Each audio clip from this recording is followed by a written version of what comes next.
After capturing Venezuelan leader Nicolas Maduro and saying the U.S. was taking control of the South American country, President Donald Trump and others in his administration have said Greenland could be the next U.S. target. In fact, recently, senior White House official Stephen Miller said the Trump administration's longstanding policy is that Greenland should be part of the U.S. Miller adding this, quote, "The real question is, by what right does Denmark assert control over Greenland? What is the basis of their territorial claim?" He went on to ask. What is their basis of having Greenland as a colony of Denmark? Our partners at PolitiFact asked the experts about the history of the Denmark-Greenland relationship and Greenland's current status under international law. PolitiFact senior correspondent Lou Jacobson joining us once again. Okay, so Lou, what did you guys find out about this? So the consensus we found was that the Greenland status as part of Denmark is really rock solid, and that any attempt to take over Greenland would be contrary to international law and also risky because Denmark is a longtime ally and a fellow country in NATO.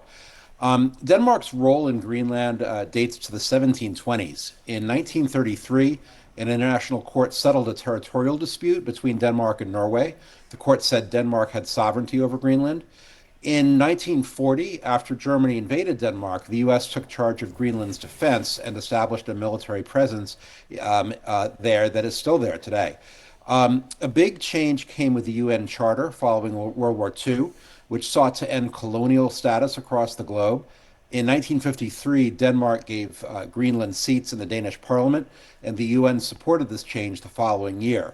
The U.S., in fact, voted to accept that new status at the UN. And that was the first of several times that the U.S. has acted in a way that is consistent with Denmark's role concerning Greenland.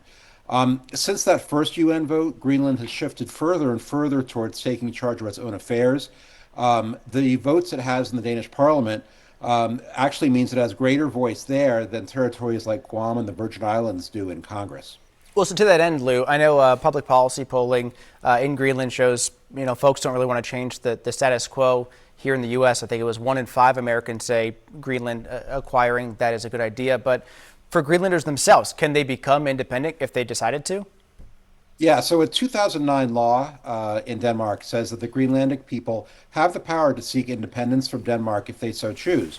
So far, they haven't chosen to do that. And we've heard President Trump say this is necessary, acquiring Greenland, for national security reasons. What kind of role does the U.S. already have in Greenland when it comes to the military? Yeah, so in 1951, the U.S. signed a Greenland-related defense agreement with Denmark and then signed a new version in 2004. The documents give the U.S. significant freedom to use Greenland for bases and for various military operations, and it has done so during that time period. All right, we know New Hampshire Senator Jeanne Shaheen is there with a bipartisan delegation right now in Denmark, meeting with officials, so obviously more to come with this. Thanks for joining us today, Lou. Great, thank you.